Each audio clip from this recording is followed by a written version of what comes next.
İndi görəcəyiniz vəziyyət əminəm ki, bir çoxumuzun başına gəlib.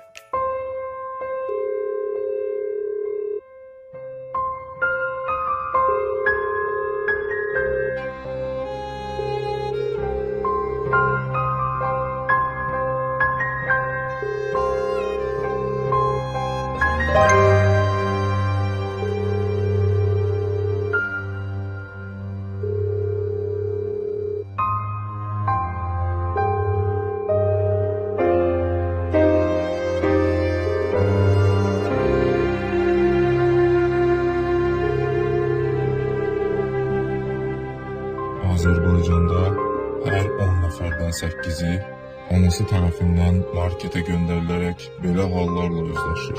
Amma hər kəs bu oğlan kimi şanslı deyil. Hə oğlum, aldın droju. Mama ne duruş? Droş da bilmirsən, droş xəmir mayası. Mama, drojdan savayı her şeyi almışım. Onda deyirlər də, uşaq